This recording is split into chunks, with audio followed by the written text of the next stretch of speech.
wabarakatuh. Perkenalkan, nama saya Lutfi Latulasana, saya dari kelas 3A Akuntansi Manajerial Politeknik Negeri Samarinda. Nah, kali ini kita akan mereview materi pelajaran pengauditan 1 tentang audit laporan keuangan dan laporan audit yang ada di bab 4. Pokok pembahasan yang akan kita bahas ialah yang pertama, alasan perlunya audit atas laporan keuangan, kedua, manfaat ekonomis audit, ketiga, pemisahan tanggung jawab antara manajemen dan auditor, yang keempat ialah laporan audit, yang kelima, arti wajar atau fair dalam auditing. Oke, kita masuk ke pembahasan pertama.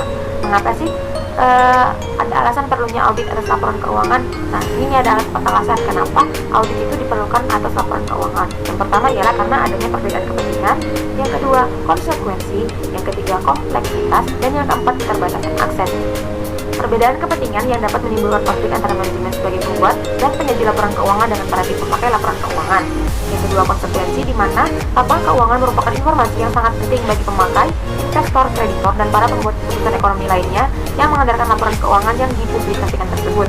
Nah, yang ketiga, kompleksitas, di mana peningkatan kompleksitas yang mengakibatkan semakin tinggi risiko kesalahan interpretasi dalam penyajian laporan keuangan. Dan yang keempat ialah keterbatasan akses, di mana pemakai laporan keuangan pada umumnya keterbatasan akses terhadap data akuntansi atau data laporan keuangan tersebut, yakni di mana ada jarak antara pemakai dengan aktivitas perusahaan yang mengeluarkan laporan keuangan. Nah, itu tadi 4 alasan mengapa audit itu perlu atas laporan keuangan. Oke, kita masuk ke pembahasan yang kedua, yakni manfaat ekonomis audit. Manfaat ekonomis audit di sini ada 4 poin. Yang pertama, meningkatkan kredibilitas. Yang kedua, meningkatkan efisiensi dan kejujuran. Yang ketiga, meningkatkan efisiensi operasional perusahaan. Yang keempat, mendorong efisiensi pasar modal. Selain manfaat yang tadi, ada juga manfaat lagi dari audit, yakni manfaat audit dari sisi pengawasan, di mana di sini ada 3 poin. Yang pertama, preventive control, detective control, dan reporting control.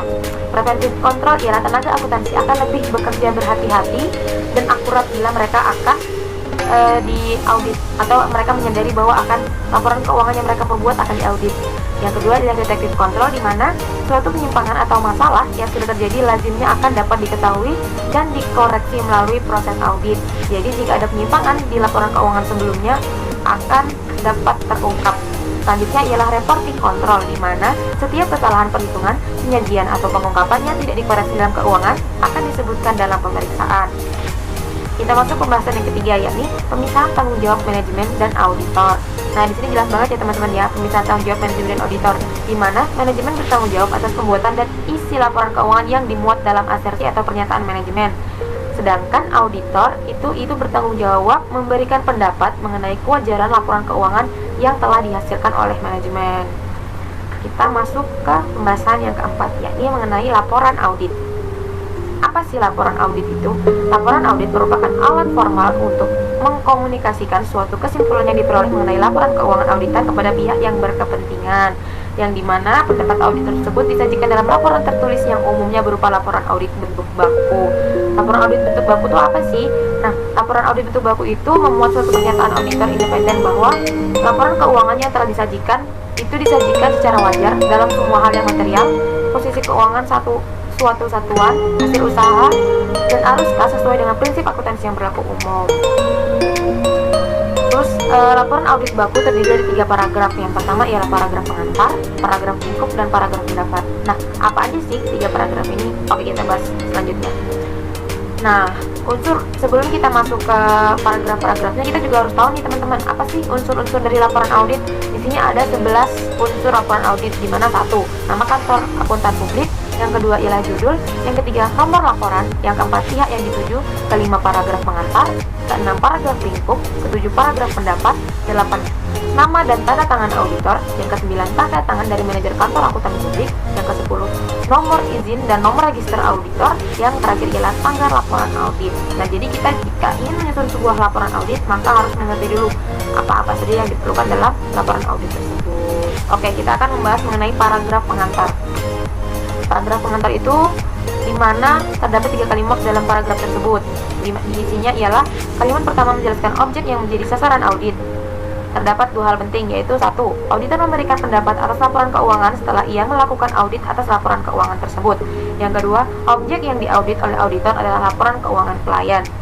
Dan yang terakhir ialah kalimat kedua dan ketiga menjelaskan tentang tanggung jawab manajemen dan tanggung jawab auditor. Yang kedua ialah paragraf lingkup, di mana paragraf tersebut berisi pernyataan auditor bahwa audit telah dilaksanakan berdasarkan standar audit yang telah ditetapkan oleh organisasi profesi akuntan publik. Yang kedua, pernyataan keyakinan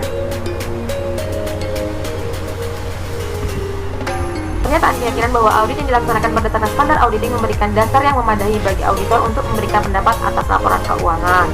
Selanjutnya ialah kalimat pertamanya berisi auditor menyatakan bahwa audit yang dilakukan atas laporan keuangan dilaksanakan berdasarkan standar yang ditetapkan oleh Badan Penyusunan Standar. Terus kalimat keduanya itu berisi 3 pernyataan auditor, di mana yang pertama audit dilaksanakan merupakan proses yang terencana. Audit ditunjukkan untuk memperoleh keyakinan memadai, bukan absolut, sehingga terdapat risiko dalam audit. Dan yang terakhir ialah auditor menggunakan konsep materialitas. Itu kalimat ketiga. Dalam paragraf lingkup, auditor menyampaikan pesan bahwa dalam perikatan umum, auditor melaksanakan auditnya atas dasar pengujian, bukan atas dasar pemeriksaan terhadap seluruh bukti, atau auditor itu hanya mengambil sampel dari laporan keuangan. Selanjutnya, pemahaman terhadap SPI merupakan dasar untuk menentukan jenis dan luas pengujian yang akan dilakukan dalam pemeriksaan.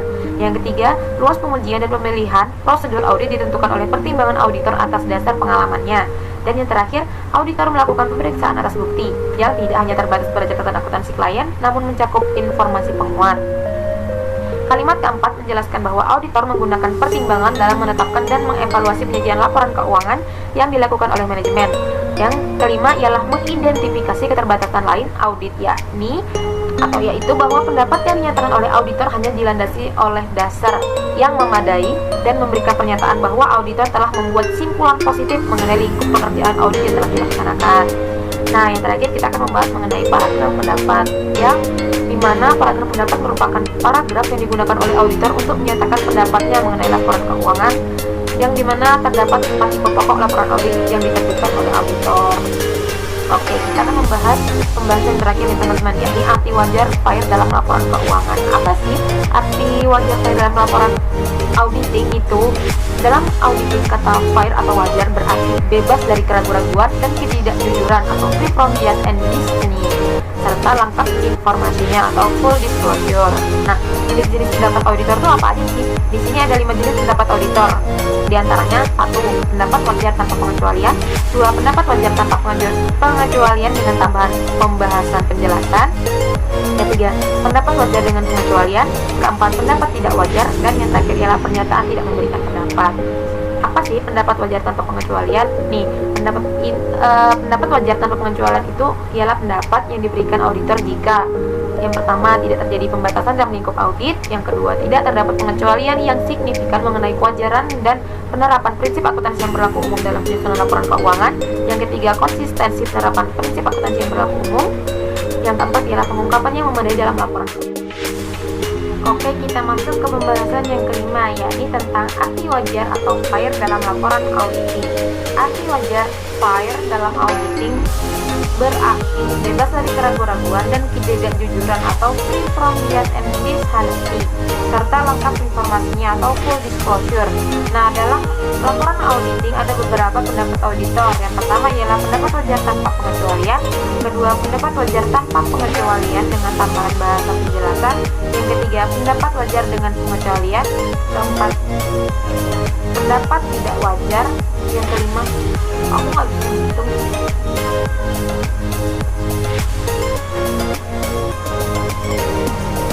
Oke, kita masuk ke pembahasan yang kelima atau yang terakhir, yakni tentang arti wajar atau FAIR dalam laporan auditing. Arti wajar FAIR dalam auditing berarti bebas dari keraguan-raguan dan ketidakjujuran atau free from bias and dishonesty, serta lengkap informasinya atau full disclosure. Nah, dalam laporan auditing ini ada beberapa pendapat auditor. Yang pertama, pendapat wajar tanpa pengecualian. Yang kedua, pendapat wajar tanpa pengecualian dengan tambahan bahasa penjelasan. Yang ketiga, pendapat wajar dengan pengecualian. Yang keempat, pendapat tidak wajar. Dan yang terakhir ya, pernyataan tidak memberikan pendapat. Yang pertama, pendapat wajar tanpa pengecualian, di mana pendapat ini akan diberikan oleh auditor jika tidak terjadi pembatasan dalam lingkup audit, tidak terdapat pengecualian yang signifikan mengenai kewajaran dan penerapan prinsip akuntansi yang berlaku umum dalam penyusunan laporan keuangan. Yang ketiga, konsistensi penerapan prinsip akuntansi yang berlaku umum. Dan yang terakhir ialah pengungkapan yang memadai dalam laporan keuangan. Selanjutnya ialah pendapat wajar tanpa pengecualian dengan tambahan bahasa penjelasan, di mana pendapat ini akan diberikan jika laporan keuangan tetap menyajikan secara wajar posisi keuangan dan hasil usaha klien, tetapi ada beberapa hal yang memerlukan bahasa penjelasan. Contohnya saja, seperti telah dijelaskan pada catatan X, dalam catatan atas laporan keuangan perusahaan mengubah metode perhitungan depresiasi dalam tahun 2000 sekian. Nah, maksudnya tuh metode depresiasi yang digunakan misalkan pertama garis lurus, terus kita menggunakan metode yang lain, itu sebenarnya tidak konsisten atau mengganti atau mengubah metode perhitungan depresiasinya seperti itu. Jadi memerlukan bahasa penjelasan. Selanjutnya ialah pendapat wajar dengan pengecualian, yakni pendapat ini akan diberikan jika auditor menjumpai kondisi-kondisi sebagai berikut. Yang pertama, lingkup audit dibatasi oleh klien. Yang kedua, lingkup audit tidak dapat melaksanakan prosedur audit penting atau tidak memperoleh informasi penting karena kondisi-kondisi yang berada di luar kekuasaan klien maupun auditor. Yang ketiga, laporan keuangan tidak disusun sesuai dengan prinsip akuntansi yang berlaku umum. Dan yang terakhir ialah prinsip akuntansi yang berlaku umum tidak diterapkan secara konsisten.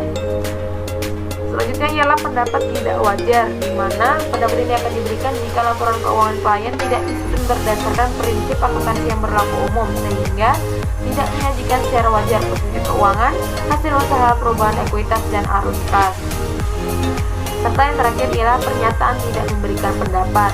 Ada beberapa kondisi yang menyebabkan auditor tidak memberikan pendapat, antara lain pertama, pembatasan yang luar biasa terhadap lingkup audit. Yang terakhir ialah audit tidak independen dalam hubungannya dengan klien atau tidak berhubungan seperti itu.